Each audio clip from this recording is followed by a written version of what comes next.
എല്ലാവർക്കും നമസ്കാരം.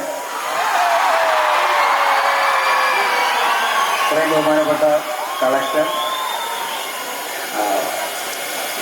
ബഹുമാനപ്പെട്ട മേയർ ടീന ഫിലിപ്പ്, ബഹുമാനപ്പെട്ട മിനിസ്റ്റർ റിയാസിക്ക, മറ്റ് വിശിഷ്ട വ്യക്തികളെ, ഇത്രയും സ്നേഹം നിറഞ്ഞ കോഴിക്കോട് ബേപ്പൂർ നിവാസികളെ എല്ലാവർക്കും എൻ്റെ ഹൃദയം നിറഞ്ഞ നമസ്കാരം.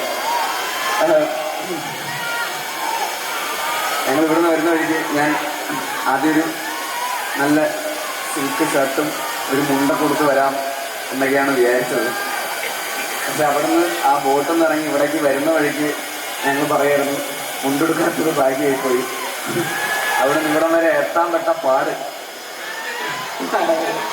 ബെൽറ്റ് കിട്ടിയാൽ കുഴപ്പമില്ലായിരുന്നു മിനിസ്റ്റർ പറയുന്നത്. അപ്പോൾ ഭാഗ്യം കൊണ്ട് ഈ ഷർട്ടും പാൻറ്റും ഇട്ടുകൊണ്ട് രക്ഷപ്പെട്ടു. അത്രയും വലിയ ജനക്കൂട്ടമാണ് അവിടെ നിന്ന് ഇവിടം വരെ കാണാൻ കഴിഞ്ഞത്. ഇത്രയും വലിയൊരു ജനക്കൂട്ടം ഞാൻ ഈ അടുത്ത കാലത്തൊന്നും എവിടെയും കണ്ടിട്ടില്ല. അത് തീർച്ചയായും മിനിസ്റ്റർ പറഞ്ഞ പോലെ അത് ഈ ഫെസ്റ്റിവൽ 4ാം സീസണിലെത്തി നിൽക്കുന്ന ഈ ഫെസ്റ്റിവലിൻ്റെ വലിയ വിജയമാണ്. 2021 കോവിഡ് സമയത്ത്, കോവിഡിന് ശേഷം എല്ലാവരും പുതിയ എന്താ പറയുക, ഒന്ന് വലിയ ഒത്തുകൂടലുകൾക്കൊക്കെ ഒന്ന് മടിച്ച് നിൽക്കുന്ന സമയത്താണ് ആദ്യമായിട്ട് ഇതിൻ്റെ ഈ ഫസ്റ്റ് സീസൺ തുടങ്ങുന്നത്. അന്ന് മുതൽ ഇന്ന് വരെ ഇപ്പോൾ ഈ മൊമെൻ്റ് വരെ ഇത്രയും വലിയ വിജയകരമായിട്ട് ഈ ഫെസ്റ്റ് നടത്താൻ സാധിച്ചു എന്നുള്ളത് വലിയ വലിയ കാര്യം തന്നെയാണ്. അവിടെ നിന്ന് ഇവിടം വരെ വരുന്നവരെ പറയുന്ന പുതിയ ബീച്ച് സ്റ്റാർട്ട് ചെയ്തതും പുതിയ പാലം, വർണ്ണാഭമായ പുതിയൊരു പാലം, കച്ചവടക്കാരും വഴിയോര കച്ചവടക്കാരും എല്ലായിടത്തും ബൾബും വെളിച്ചവും ഒക്കെ ആയിട്ട് ഈ നാടങ്ങ് ഭയങ്കരമായിട്ടങ്ങ് കളർഫുള്ളായി മാറി. നാട്ടുകാർ നിങ്ങളുടെ സന്തോഷം കാണുമ്പോൾ എല്ലാവരും മൊത്തത്തിൽ ഈ ഫെസ്റ്റിലൂടെ എല്ലാവർക്കും അവരുടെ എന്താ പറയുക മൊത്തത്തിലൊരു കളർഫുൾ ഫീലാണ് ഇവിടെ വന്നപ്പോൾ കിട്ടാൻ കഴിഞ്ഞത്. ഭയങ്കര സന്തോഷം.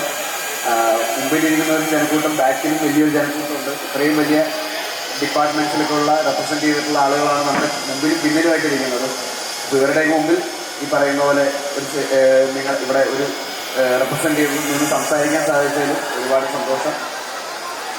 ഇനിയും തുടർന്നും ഇതിൻ്റെ ഈ പ്രോഗ്രാം വലിയ വിജയകരമായിട്ട് നടത്താൻ സാധിക്കട്ടെ. മിനിസ്റ്റർ പറഞ്ഞ പോലെ തന്നെ അദ്ദേഹത്തിൻ്റെ ആ വിഷൻ കൂടുതൽ സക്സസ്ഫുള്ളായിട്ട് സാക്ഷാത്കരിക്കാൻ അദ്ദേഹത്തിനും അദ്ദേഹത്തിൻ്റെ ടീമംഗങ്ങൾക്കും സാധിക്കട്ടെ എന്ന് ആത്മാർത്ഥമായിട്ട് ആഗ്രഹിക്കുന്നു. അതോടൊപ്പം ഞങ്ങളുടെ പുതിയൊരു സിനിമ ഇറങ്ങുന്നുണ്ട്. പ്രാവൻകൂട് ഷാപ്പ് എന്നാണ് സിനിമയുടെ പേര്. ഈ വരുന്ന ജനുവരി 16-ാം തീയതിയാണ് അതിൻ്റെ റിലീസ്. അതിൻ്റെ ട്രെയിലറൊക്കെ ഇറങ്ങിയിട്ടുണ്ട്, പോസ്റ്ററൊക്കെ ഇറങ്ങിയിട്ടുണ്ട്. ആ സിനിമ അത് ട്രെയിലറും പോസ്റ്ററൊക്കെ കണ്ടിട്ട് കാണാൻ തോന്നുന്നു എന്ന് നിങ്ങൾക്ക് തോന്നുന്നുണ്ടെങ്കിൽ നിങ്ങൾ പോയി കാണുക. കണ്ടിട്ട് നിങ്ങൾക്ക് ഇഷ്ടപ്പെട്ടുവെങ്കിൽ നിങ്ങൾ 4 ആളോട് പറയുക ആ സിനിമ കാണണമെന്ന്. കാണാൻ തോന്നുകയാണെങ്കിൽ മാത്രം കണ്ടാൽ മതി.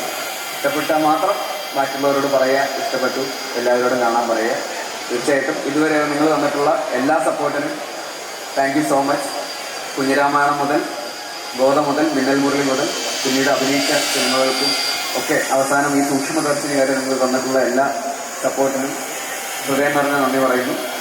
തീർച്ചയായിട്ടും പ്രാവൻകൂട് ഷാപ്പ് എന്ന സിനിമയ്ക്ക് നിങ്ങൾ പോയി കാണുമെന്ന് വിചാരിക്കുന്നു. എൻ്റെ കൂടെ അഭിനയിച്ചിട്ടുള്ള സൗബിക്കയും ഇവിടെ എത്തിയിട്ടുണ്ട്. അദ്ദേഹവും ഒരു പ്രധാനപ്പെട്ട മെയിൻ ലീഡ് റോളിൽ അദ്ദേഹവും അഭിനയിക്കുന്നുണ്ട്. ശ്രീരാജ് എന്ന് പറയുന്ന ഒരു പുതിയ സംവിധായകനാണ്. ആവേശം എന്ന സിനിമ പ്രൊഡ്യൂസ് ചെയ്ത അൻവർ റഷീദ്, ഒരുപാട് സിനിമകൾ നമുക്ക് ഡയറക്ടർ എന്ന രീതിയിൽ സമ്മാനിച്ചിട്ടുള്ള അൻവർ റഷീദ് ആണ് ഈ സിനിമയുടെ പ്രൊഡ്യൂസർ. ആവേശം എന്ന് പറയുന്ന സിനിമയ്ക്ക് ശേഷം അദ്ദേഹം നിർമ്മിക്കുന്ന സിനിമ കൂടിയാണ്. അപ്പോൾ തീർച്ചയായിട്ടും എല്ലാവരും പ്രാവൻകൂട് ഷാപ്പ് തിയേറ്ററിൽ പോയി കാണുക, അഭിപ്രായങ്ങൾ അറിയിക്കുക. ഒരിക്കൽ കൂടി ഈ ഫെസ്റ്റിന് വേണ്ടി ഇവിടെ ഇൻവൈറ്റ് ചെയ്ത മിനിസ്റ്റർക്കും അദ്ദേഹത്തിൻ്റെ ടീമിനും എല്ലാവർക്കും ഹൃദയം നിറഞ്ഞ നന്ദി. ഇതിലും വലിയ രീതിയിൽ വർണ്ണാഭമായി ഈ ഫെസ്റ്റ് തുടർന്നുള്ള വർഷങ്ങളിൽ നിങ്ങൾക്ക് നടത്താൻ കഴിയട്ടെ. നേരത്തെ പറഞ്ഞ പോലെ ജാതി മത ഭേദമന്യേ എല്ലാവരും ഒരുമിച്ച് ഒത്തുകൂടി ഈ ഒരു ഐക്യം തുടർന്നും നിങ്ങളുടെ ഭാഗത്തുനിന്നുണ്ടാവട്ടെ. എല്ലാവരും ജീവിതം ഇതുപോലെ തന്നെ ഈ ഫെസ്റ്റിലൂടെ ആഘോഷിക്കാനുള്ളൊരു അവസരം ഉണ്ടാവട്ടെ. Thank you so much.